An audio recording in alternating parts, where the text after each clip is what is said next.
Okay, I think I'll go ahead and start. Can everybody hear me? Okay. A little louder? Okay, I'll get closer. Get rid of this coffee. I'm Dean Carstens. I think many of you know me, most of you know me. I think I see some new faces, but anyway, Earl Marie and I are members of the church. In May of last year, we took a Viking cruise to Egypt. It was hot, probably in the hundreds. There were days that were very, very hard for us, just for walking. But it was by far, I think, the best cruise we had ever been in, the most informative thing. We learned a lot, and I was just absolutely fascinated with it. So this is what I'm going to cover today. Why did Egyptian society last so long? It lasted about 3,000 years, which is, I would guess, the longest lasting society in the world so far. What did they accomplish? They accomplished a lot. Talk about their engineering and science, which was probably the most advanced in the world at the time. Their beliefs, past and present. What was the status of women and children, and what's the current state of Egypt? Now, I don't want to make this a travelogue. If people want to see more, I would invite you to go to our website, resortsbydean.com. Go to our YouTube channel, Resorts by Dean. If you go to YouTube and just search on Resorts by Dean, Egypt, you'll find 2 videos there that we put out. But I do have to talk a little bit about the trip. This is a summary. On the lower right, that was the boat, the Osiris. Above that was our itinerary. We flew to Cairo, spent 2 days there touring around, and then they flew us up to Luxor, and we spent a week traveling around to these various cities. Then we got back to Luxor, we flew back to Cairo, spent a couple days there again, and then flew home. On the left, these 6 people are the primary, I guess you'd call them the most important people on the boat, on the ship. To the left was the chef. Next is the woman in charge of the serving staff. In the center, the lady you see was the absolute boss of everything on the boat. She was, these are all employees of Viking, and she was in charge. To her right, or to her left rather, on the right-hand side, are the 3 Egyptologists who are our leaders. The fellow to the left of this group was Michael, our leader, and of course we felt that he was much more knowledgeable than the others, but I have no idea because we didn't talk too much to the others. The lower left is a better picture of Michael. In the center at the top, now he was actually in charge. That was the captain, and he was in charge of the boat, obviously. Below him is a man that I think was like chief mate.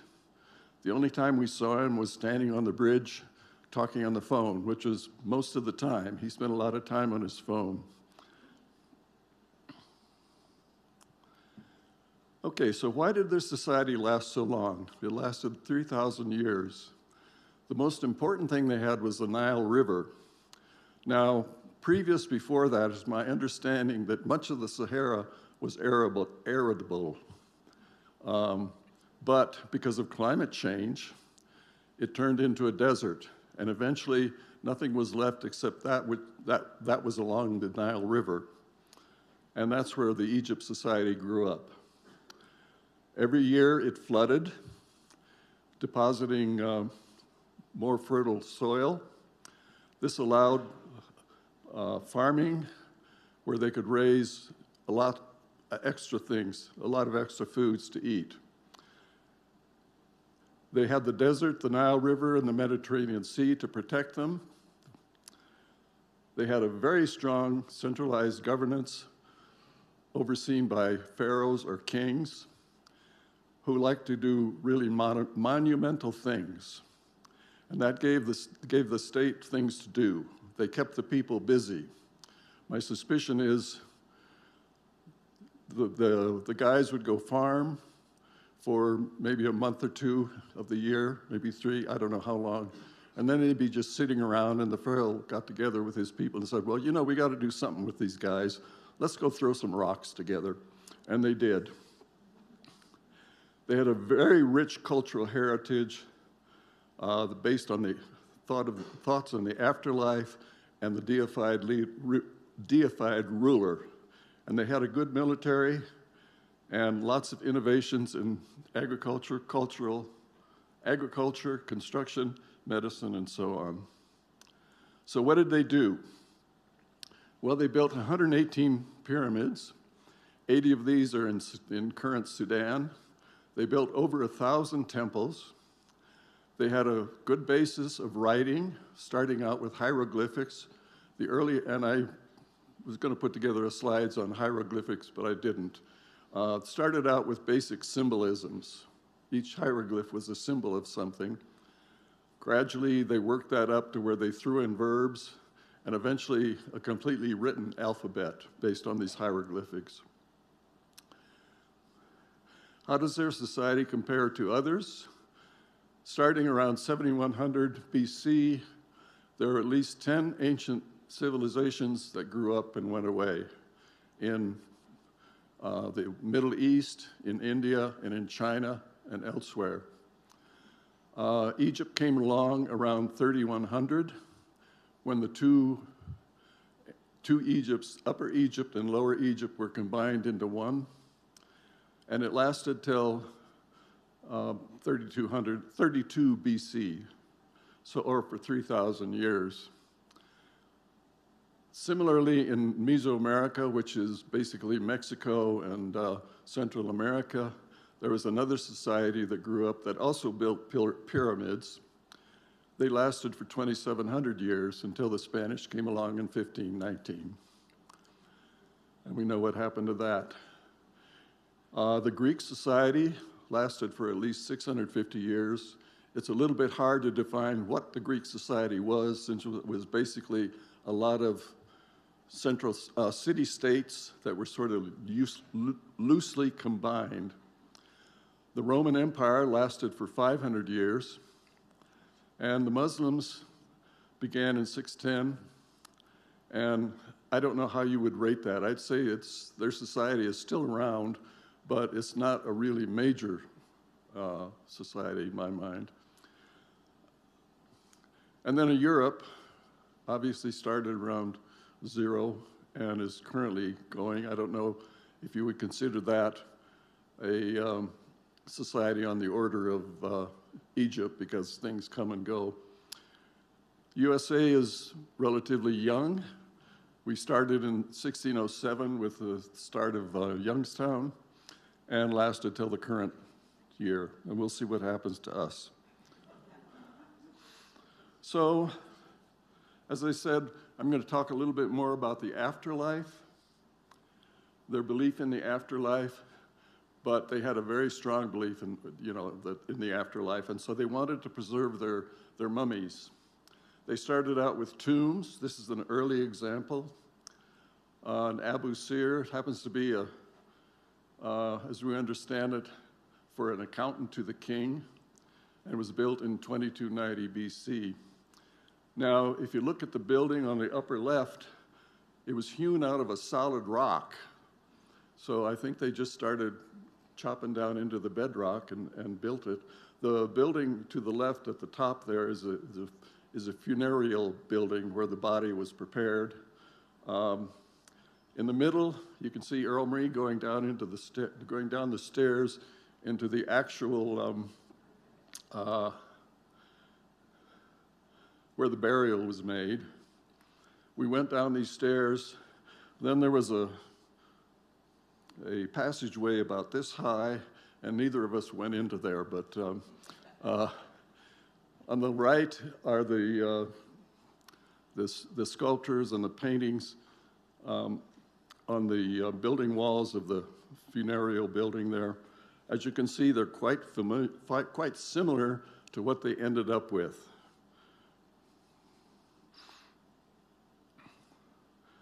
Okay, the pyramids. Obviously, everybody has a understanding of the pyramids. The first one, and this was a step up from the burials. I asked Michael why the burial chambers of the previous slide, why this was not protected. And he said, well, they didn't think they had to.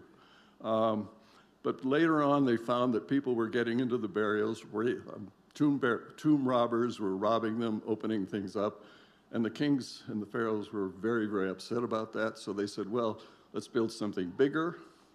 They started with the step pyramid of Zoser on the left. This was the first one built in about 2630 BC. Within about 150 years, they got to the Great Pyramid of Giza. And this is the largest and most famous. It was started in 2589 and finished about 25 years later. It has 2.3 million blocks of stone. Each of them weighed at least 2 tons. They were all carved out of the limestone across the river. All of the tombs and burial sites in the pyramids are on the west side of the river. But they got the stones on the right side. And these were hewn with copper tools, which is pretty unbelievable. They did not have iron. So the Great Pyramid, as I said, 2.3 million blocks, each weighing 2 tons, and it was built in 25 years. Now, the bedrock on which it stands was flattened to within 2 or 3 centimeters, because they realized by that time, if it was slightly sloped, then this thing would just slide down the hill. So they had to get it extremely flat. So not only did they have to hew each of these stones, they had to flatten this. And then they had to move them across the river or down the river. There's a place in the upper river near Aswan where they had white sandstone. If you can see in the pyramid in the upper right, that's the pyramid of Khafre. Originally, these pyramids were covered with white limestone, white polished limestone, and they thought that these would really shine across, when looking at them under the sun. The Khafre pyramid has lost most of its covering limestones, blocks. The Great Pyramid has lost all of it, probably stolen taken to build other things. So let me move on. Okay, then they found that people were breaking into these massive pyramids somehow, and they were getting robbed. The burials were being in disarray and so on. So they came up with another idea, which was the Valley of the Kings. This is a large valley near Luxor, and they began carving out temples. The one on the right is the temple of Ramses II, built around 1200. On the left is the tomb of Tutankhamun, or King Tut, who I'm sure many of you who has seen the displays on King Tut? Because it was taken around the world and around the United States, so it was very famous. Anyway, he was buried in 1300. There's evidence that his tomb was opened and disturbed at least twice before it was finally closed off. But nonetheless, most of the things in there were saved and brought out. And of course, by Howard Carter in 1922, he was the one that dug this out. He was basically an amateur Egyptologist who was, I forget who paid him, but somebody in England paid him a lot of money. And he said, well, I think I can find this tomb. He'd heard about it, so he went out, he dug it up, and drilled a hole into the final wall and looked in and said, oh my gosh, there's lots of really nice things in here. And there are. It's the most complete tomb in existence. Now, what did they do? If you look at the tomb on the right, after they got the pharaoh or whomever was buried there in the tomb, they would fill up the passageway with rubble, and then they would bring down sand and gravel over the top, covering it up in the hopes that it would not be disturbed. Well, unfortunately, most of them were disturbed, except for King Tut's. So anyway, they tried three things: just the basic tomb, then the pyramids, and then the Valley of the Kings. And most of them did not work very well. Okay, now I'm going to turn to temples. There's lots and lots of temples in Egypt. Many of them are still buried. I suspect there's a lot more buried than has been found so far, but because the sand just keeps blowing over. So anyway, this is the largest one, the Karnak Temple. It was built from 2000 to 1700 BC. Nearby was the Luxor Temple. The two photos here in the center and on the right are of the Karnak Temple. For some reason, we didn't take any pictures of Luxor. You don't think we went there? Maybe we didn't. I don't know. Anyway, on the bottom is the Avenue of the Sphinxes. This is recently found, recently dug out. It's a passageway between the two temples. It's 2 kilometers long with over 600 sphinxes. And a sphinx is a statue with the body of a lion and generally the head of a person, usually a pharaoh. In this case, I think they were the head of a ram. But there were 600 sphinxes along this passageway, and it was just a road leading between the two temples. These are some of the others that we saw. The Dendera Temple, who was built in recognition of Hathor, whom I'll get to a little bit later, in 54 BC. Esna Temple was dedicated to Khnum, who was the god of the Nile. This was built rather lately in the Roman period. If you look at the temple diagram, is that showing up? No. If you look at the pillar, it's very Romanesque. And then there's the Kom Ombo Temple, dedicated to Sobek, who was the god of the crocodile and some aspects of the Nile, built in 100 BC. Now the Esna Temple in the middle has only been dug out of the sand recently. And I got to see that. Romery was off buying stuff at the bazaar, so she didn't see it. Anyway, it's pretty well preserved, obviously, because it was buried. The city is over the top of this upper roof, and they dug it out, and they believe there's a whole lot more there if they could just get to it. But the city is just kind of built around it, including a Muslim mosque. And Michael said, you know, if you don't want people digging, build a mosque over it. So anyway, you had to go down steps that were basically, 2 or 3 floors high. Oops. Okay, what did they believe in? Well, they were polytheistic. They had at least 1,400 gods and goddesses. The primary gods are listed here. Ra was the god of the sun. His job was to carry the sun over the world on a barge during the day. It was then, the body of the sun was then taken down into the underworld, where Ra had to fight a giant snake each day, representing chaos and darkness. If he was triumphant, the sun would come back. So far he's been triumphant every single day. Now, when Michael told us about it, he said that the sun was swallowed up by a snake. And when I looked at this, that the reference here, it just said that Ra had to battle the snake. So I don't know. But anyway, the sun was, every day has been brought back, so we are saved.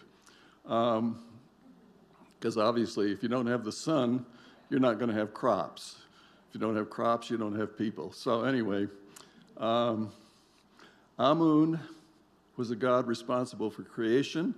He was the king of the gods, and he merged with the sun god Ra, forming Amun-Ra. Now, the Christians look at this and they say, well, obviously these people were heading toward one God because they were starting to merge them. But since our God is really three-sided, obviously, Ra and Amun is two gods in one. But I don't know if you believe that or not. Anyway, Osiris was the god of the underworld, and Isis was his wife or consort.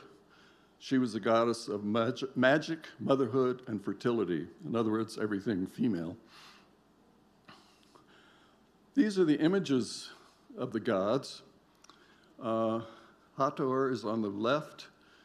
He was the consort of Ra. She was the consort of Ra, and responsible for the rest of the feminine things, including motherhood. Next is Khonsu, who is the god of the moon. Well, let me go back to Hathor. You notice she has horns on her head, which are cow horns. They worship the cow as a symbol of fertility and life. And she also has the sun on her head. So back then, Khonsu has the moon. He has some sort of horns. I don't know what they are. I don't believe they're cow horns, but I'm not sure. I haven't read what they are. Anyway, he's in charge of the moon and time and healing.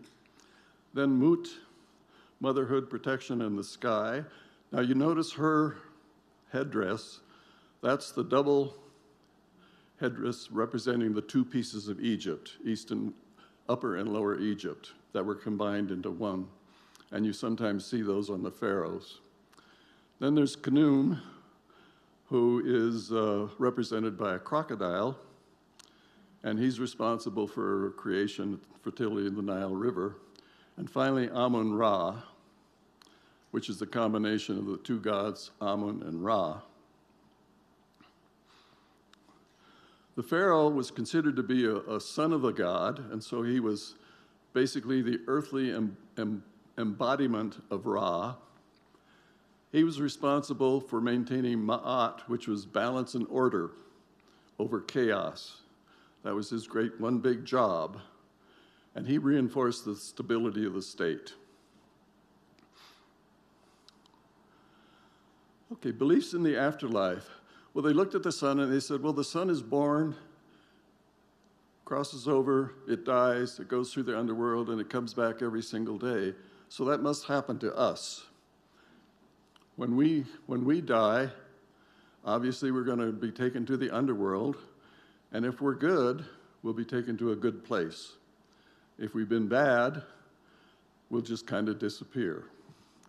Their soul was judged by Osiris, and in the middle you see a blow-up of the diagram on the left, which show him weighing somebody's heart.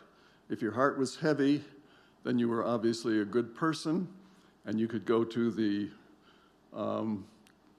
good place, eternal peace. If your heart was not heavy enough, then you would just face destruction. Now this is interesting. I don't know this. Does this show up? If you look at the line of depictions on the right, you start out with one of the gods. Next was the pharaoh. I believe after that was probably his wife, and then another god, and then several other people. If you look at the one on the leftmost one is actually two women together. So I would think that maybe these might be their kids, but I'm not sure because this hasn't been translated. I didn't dig into this one when I was working on this talk. On the right is Osiris and his wife Isis. He has in his hands the crock and the flail. These are symbols of power and justice. And she's got the cow's head, cow's horns, and the sun. And above that, you see a little black thing. That's a symbol of Egypt. I forgot to mention, you see in her hand, she has I forgot what it was called. What's that? You had it? Ankh, right, the Ankh, which is a symbol of life. And if I could, I'd go back to the picture, but I won't bother. The picture of all the gods, each of them were carrying an Ankh. And the pharaohs generally carried Ankhs with them. Okay, this is a little bit on their science and their engineering.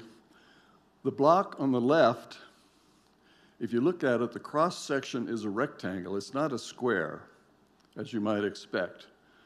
And we heard that if that had been a square surface, it would have cracked when they put it up there because it was just too heavy. So they were smart enough to know that they had to make it higher than it was wide. And this, I think, was from the temple of Karnak. And then they have the pyramids, the mummified crocodiles. They apparently mummified just about anything they could, but crocodiles were kind of their pets.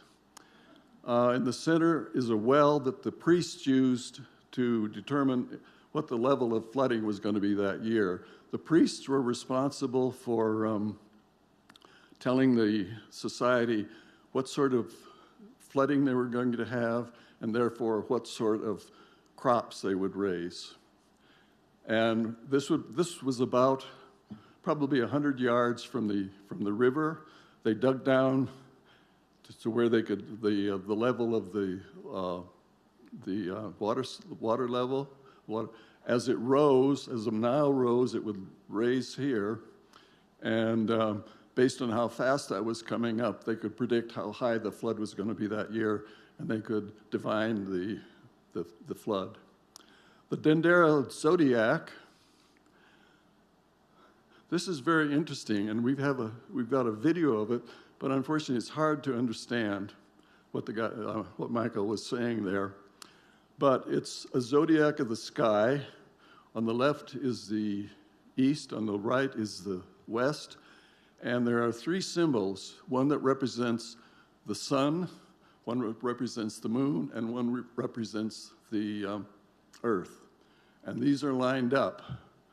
So it was a eclipse. They understood how the eclipse happened, and they knew that they put it on the west side, which meant it would happen in the later part of the day. Later, the Egyptologists went and talked to NASA, and they got the specific date, which was, I think, around 90 BC. Anyway, the actual zodiac was stolen by the French, and I think it's somewhere in the Louvre right now. But they had a reproduction of it there. They are not too happy, by the way. Egypt is not too happy with all the robbings that have gone on. Most of their things have been taken to England or France or whatever. They'd really like them back. Some of them are coming back. Okay, how are the pyramids built? Well, how do they move these blocks? I was talking to someone about this recently, and she said, well, they had all those slaves. Actually, they probably didn't, because most of the stone cutters obviously had to be very, very good craftsmen. Putting these blocks up involved a lot of skill. So they were, for the most part, skilled laborers and not slaves. They did have some slaves, but it is thought that they probably were not used much to build the pyramids. Anyway, when I started digging into this, I spent a lot of time on Wikipedia and the internet and so on. And the internet figured out that I was interested in Egypt, so I continued to get 1 or 2 articles a day on how the pyramids were built or what all.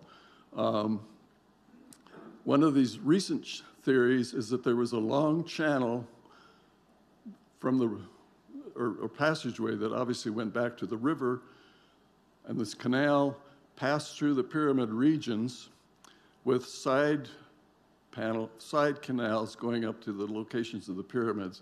And the woman who's done this is seems to feel that she's found some evidence of this. So that might have been used to haul the rocks up to the pyramid site.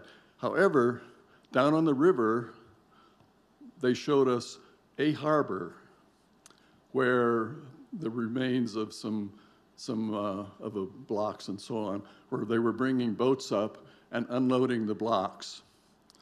So I'm not quite sure. There's evidence that they may have been moved. They did not have the wheel. They did not have logs they could roll things on. They hadn't discovered that yet. So they built large sleds to haul these things around, and there is at least one picture for the Colossi of Memnon, which I didn't bring pictures of that, but the Colossi are 2 very, very big statues. They're probably as high as this room. One of them is built out of a single block of stone. They have a picture of this being hauled along on a sled pulled by, maybe close to 100 workers on ropes. And a man is pouring water in front of the sled. Originally, they thought that might have been symbolic of something, but then they found that if the sand is wet, it's much easier to haul these things along. So that's probably how they move things. And as I said, each pyramid had a harbor. But how did they get these things up? Someone has proposed a spiral ramp that was built around the pyramid as they went up. Ropes and pulleys, maybe. There's someone who's recently proposed that there's an internal shaft going down the first pyramid, and that these blocks were actually raised hydraulically by putting them on a little wooden boat. And I don't know how they got the water there, but they said they could just float the blocks up.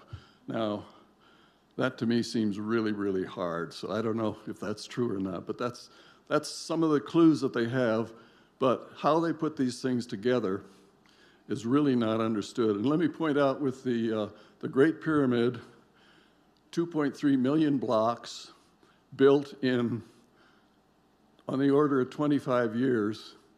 When you consider most of these workers were, probably a third of the time they were off farming, and they obviously had to sleep at night, but you come up with a block every 20 or 30 minutes, depending on how you estimate it. So these things were really hauled along, and with a lot of people, a lot of workers. Anyway, I'm not sure they will ever have a clue as to how these things were built. Okay, what about women? A woman in ancient Egypt could own property, they could manage their own assets, and they could enter into legal contracts. There were at least 6 female pharaohs. Cleopatra was the last, and I suspect everybody has seen the movie about Cleopatra and Mark Antony and how she eventually killed herself with an asp. But she was the last ruler. Hatshepsut is another famous one. She was married to a pharaoh who died. They had a son who wasn't quite old enough, so she became pharaoh for a number of years. You see the memorial temple there. She had that built. I don't think she was buried there, but it was just built in her memory, in memoriam to her. She died eventually after ruling for several years, and her son took over, and he immediately effaced all evidence of her in the temple. So, and this effacement is continued as the Christians moved in and the Romans moved in. They started defacing all the faces of the gods and goddesses and so on.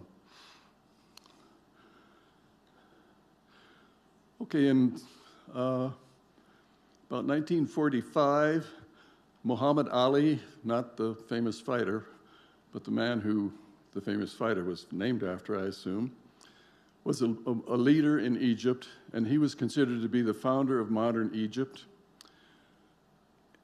And his dynasty lasted until Nasser took over in the 50s. So his children and so on, progeny just kept on going and kept on leading until Nasser took over.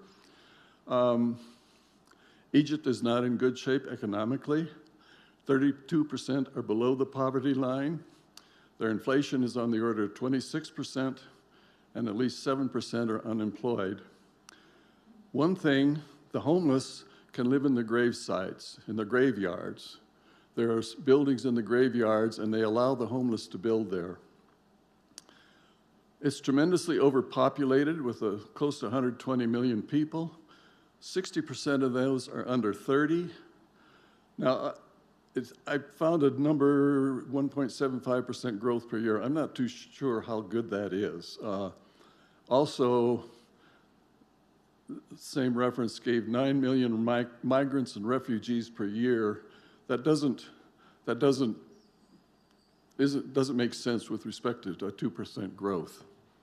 But anyway, the government is trying to build a new city outside of Cairo, because Cairo is extremely too many people, too much everything. So they're trying to build another city a few miles away.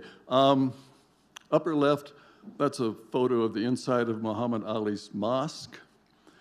Below that is a minaret.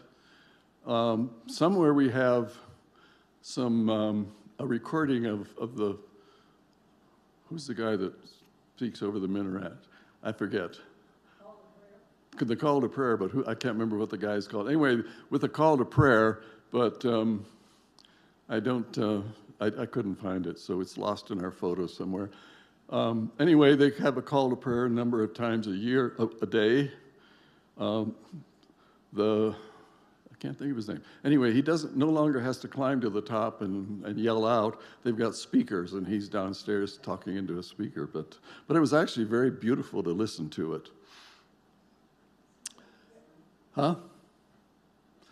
Oh, yeah. Okay, here's Earl Marie. This is in the second day near the pyramids. She's getting up on a camel. I didn't go. I don't like camels. They bite, and they're nasty creatures, but she always rides the camel. Okay, currently, they switched to Christianity when the Romans conquered them in 30 BC, obviously not immediately, but within a few years. Then they were conquered by the Muslims in 639. So now they're mostly Muslims, 90 to 95%, and they are identified as Sunni. And again, these numbers don't make sense because according to the reference I had, they say 5 to 15% Coptic Orthodox Church Christians. But those are the two predominant religions. I forgot something about the women. Sorry. Oh, I don't have it. Maybe I have it later. Okay, the Aswan dams, the first one was built by the British around 1900. The upper or Aswan High Dam was built by Nasser between 1960 and 1970. They had to move several temples because they would be flooded, so they just moved them up the hill. It stores more than 2 times the yearly discharge, so this is a heck of a lot of water. Because of that, they consider it somewhat of a security risk. If that dam were breached, it would completely wipe out Egypt because it would wipe out everybody on the Nile, and that's virtually everybody in Egypt. It's causing some damage to the temples and the buildings. However, it's led to much better health because the mosquitoes are gone. When we were preparing for this trip, Earl Marie spent a lot of time. She bought some what's the stuff, the spray, this mosquito spray, and things to go around our wrist. Yeah, mosquito repellents to go around our wrist and around our necks and everything. We didn't see a single mosquito because they're dead. They're gone. So there are fewer mosquitoes. There's no more flooding. The flow of the Nile is completely controlled. But it's led to a large population increase because prior to the dam, a large number of kids never reached the age of 6. They died from some malaria or something else that was brought by the mosquitoes. Now they're mostly living, so the population is exploding, and it's a bit of a problem, but I guess they're not going to bring the mosquitoes back. Oh, this is the one I was thinking. Okay, the women, they're taking a greater role in the larger cities, but in the outlying areas, they still maintain the traditional Muslim society. The lower left are 1.5 women, one's off the frame, and they are teaching at a Nubian village. The Nubians are people that were displaced by the dam, and they're a small minority of the population. Next to her is a woman at a papyrus factory. She gave the demonstration in English of how they made papyrus. They take these reeds and they beat them together and then they press them in a press. And behind her, you can see a couple examples of papyrus, drawings on papyrus. We didn't buy any, probably should have, but anyway, we didn't. In the center is the woman who's in charge of the boat. Now, she has on the galabaya. It's a very fancy galabaya. These, by the way, are our galabayas that we got, and we wore them one night. We were going to wear them today, but decided it was too cold. This is mine, and this is Earl Marie's. They had a galabaya night, and everybody dressed up. And then there are 2 traditionally dressed Muslim women walking along in the lower right corner there. The one in black is obviously a very conservative Muslim, and a couple behind her. So we saw a lot of that dress. The men pretty much dressed in a tan galabaya with tan pants underneath. But they weren't as fancy as these, obviously. Okay, where are we? Children, there's a big problem because the kids find that they can do pretty well on the streets or in factories. So a lot of them are quitting at an early age. The guy on the left came up to Earl Marie and said, "Hey, let me show you something really fun," and took her to a, was that where you got the galabayas, or what or the pants? Might have been the pants. Anyway, he took her to a shop and said, "Here's my friend Earl Marie, want to come on in?" And generally, there are a lot of little shops around, and they figure if you're in there, if they get you in, then you're going to have to buy something.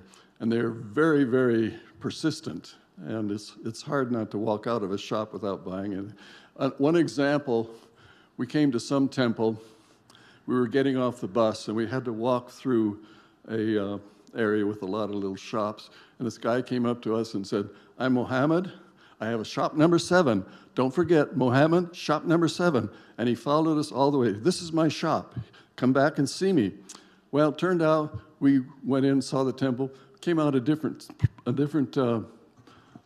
door or passageway, and he came up, Mohammed, come to my shop, number 7.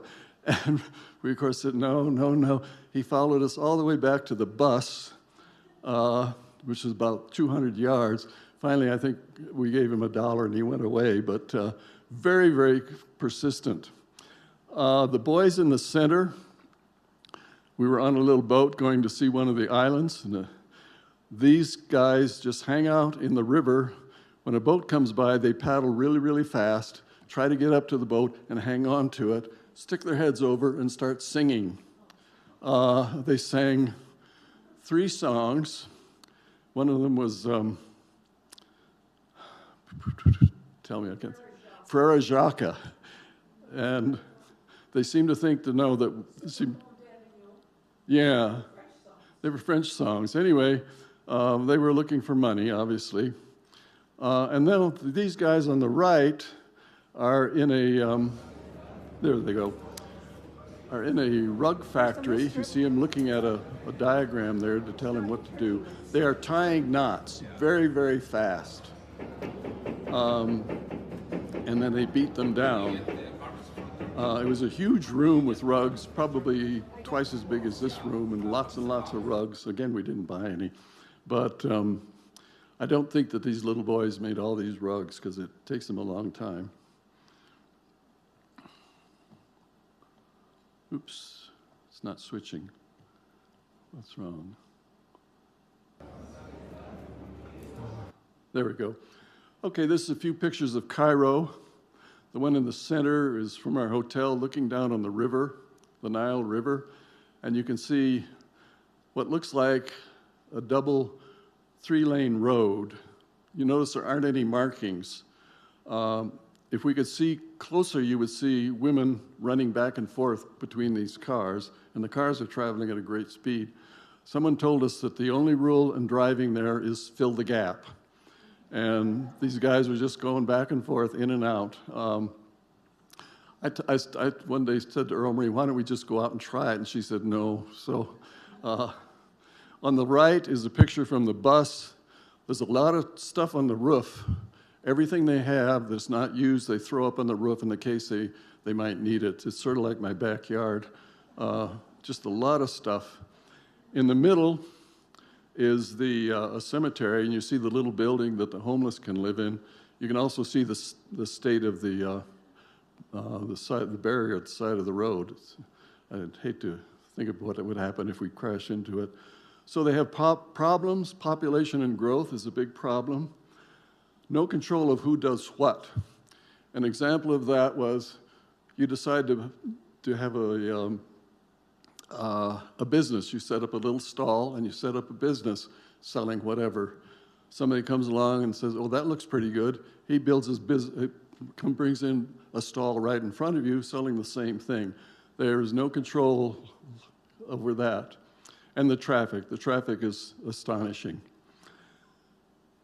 Now, they did say what looked like pollution to us was just dust. They claimed that there was very little auto pollution. And that's it. Questions?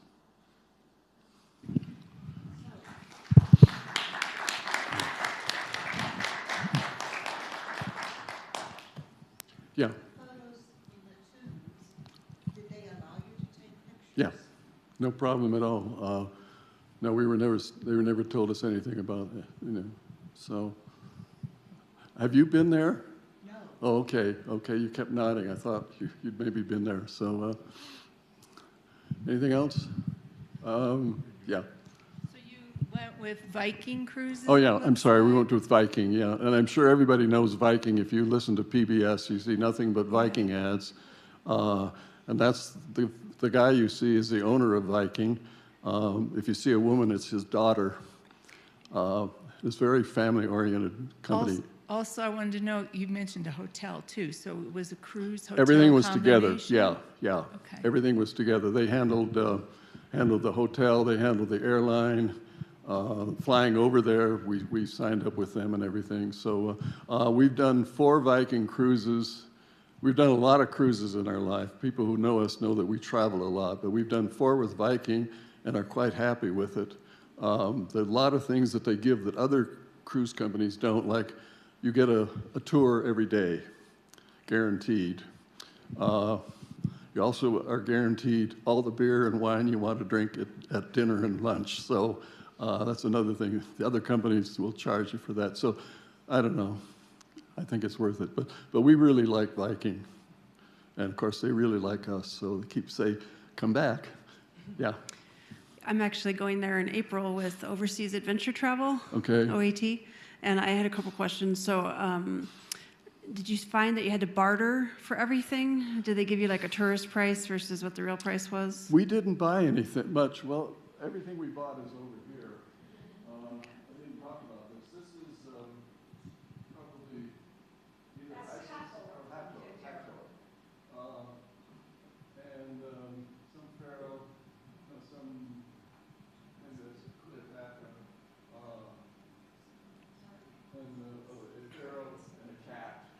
And if you're interested in hieroglyphics, we have these things, which they tell us what they mean. You can write your own name in hieroglyphics if you want to. So you're welcome to come up and see this. Did we barter? I don't know. Rory, did you barter? I didn't buy a thing, so. They have their own bottom line. Now, we didn't go into any big official shops except for the private place and do things like that. And the papyrus, they have fixed prices. But the merchants at every temple, at every pyramid, you had to go through the gauntlet, right? And it was very hard to go through the gauntlet. Right. And so I got those two Calabayas, I got a couple of pairs of pants and a shirt I bought as well as that stuff. But that's books. I think they were. Really gets to the point of bargains. I think they were really so cheap you didn't want to bother. I mean, they weren't that much, were they? I think actually I got two for the price of one. Two for the price of one. Okay. Okay. The other question I had was, as women, did you have to cover your head? Did No. you have to No. be careful what you No. wore?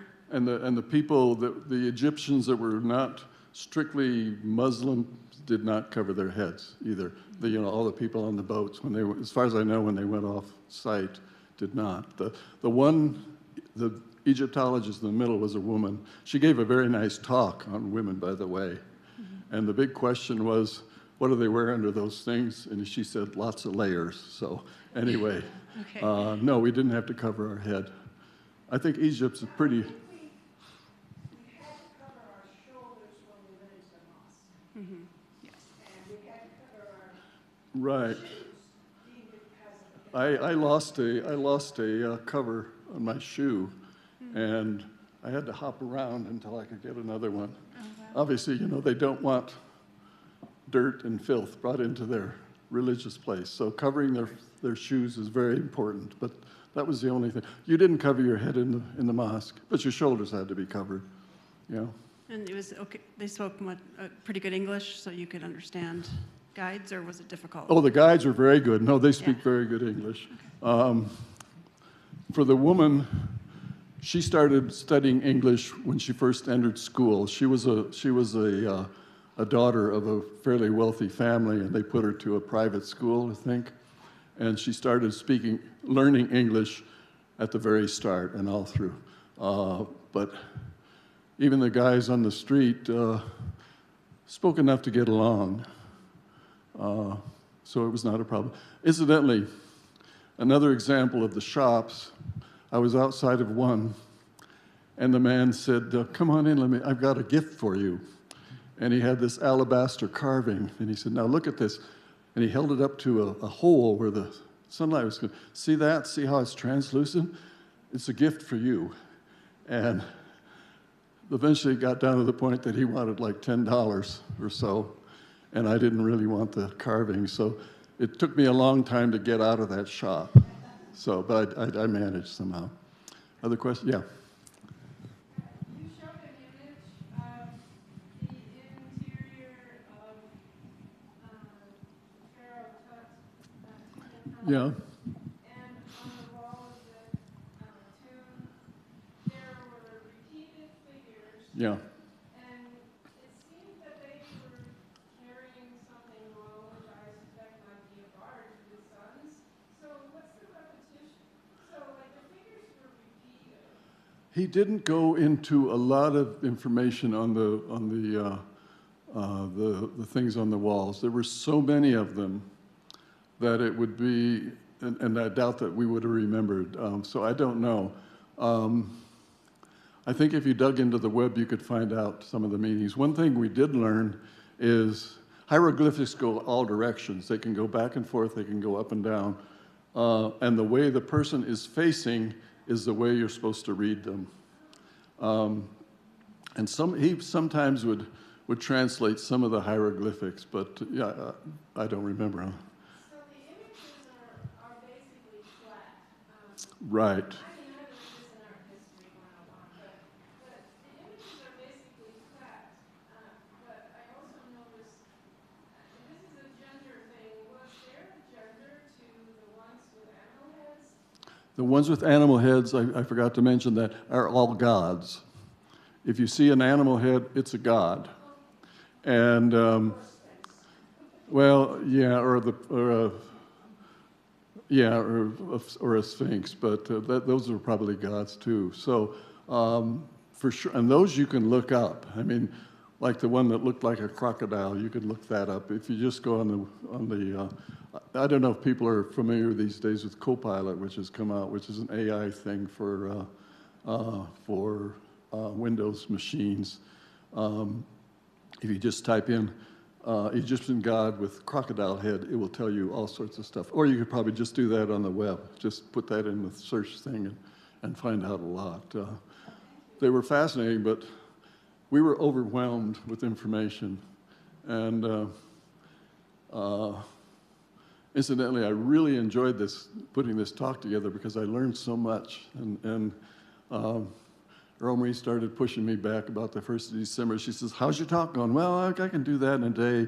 And, but I spent several weeks just digging into this, and there's a huge amount of information. Probably most of it correct, but because they wrote down a lot of their history. I think the dates are pretty correct, so yeah. Oh, I'm sorry, last May, end of May, yeah. The following month was tremendously hotter from what we heard. There was words, information on the news saying, it's really hot in Egypt. And it's so hot that they were having.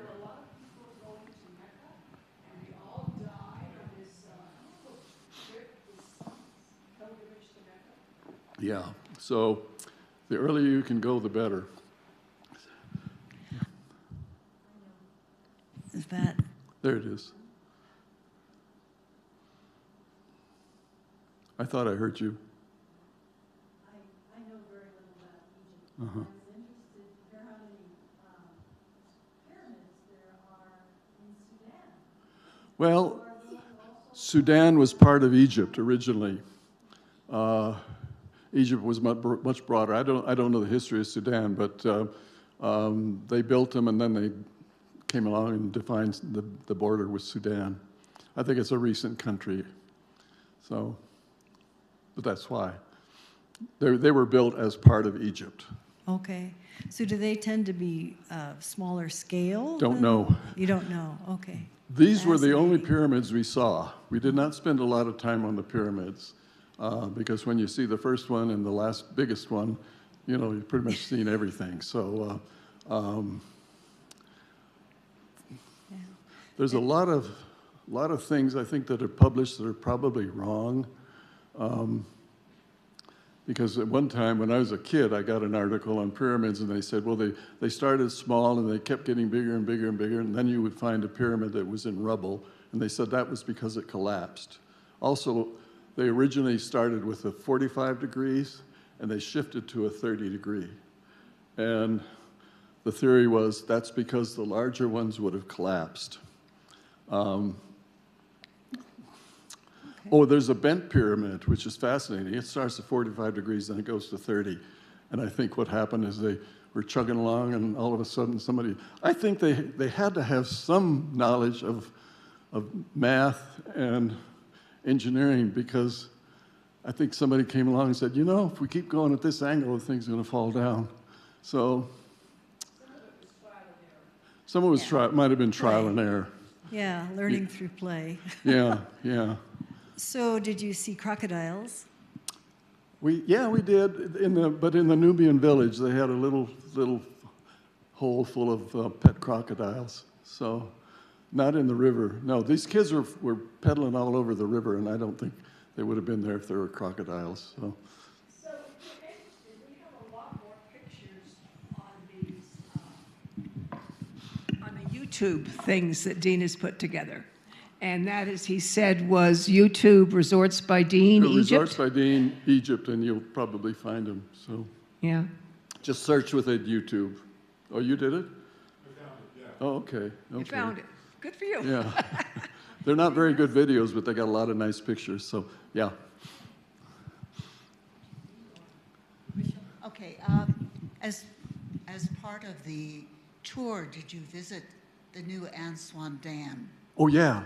Okay. I And forgot how to about point the that out. island? Huh? How about the temples they built? We did not go that. That was an extra charge. Okay. And we How tend to much be, extra? oh, I would love to see the.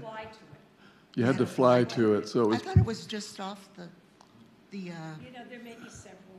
back. I think they No, moved it a was lot of one these big one. things. I've read about it. Yeah, I think they moved a lot of these things. No, we didn't see that. By that time, we'd seen so many temples, it was, you know, just one more temple. And, huh? Missed that. Well, we probably should have done it. We tend to be too cheap maybe on these trips. There was also a side trip to Lebanon, but not Lebanon, Jordan, by the way, that was canceled. Yeah, because the the Israeli thing was. Yeah, if you look at the map, Egypt is very close to, well, its borders Palestine. So, and you can see why they're not letting the Palestinians, refugees in. I mean, they just don't want, they're just too overcrowded as it is. And I don't know if they could absorb the whole place. So, any other questions? Well, thank you very much for coming. I appreciate it.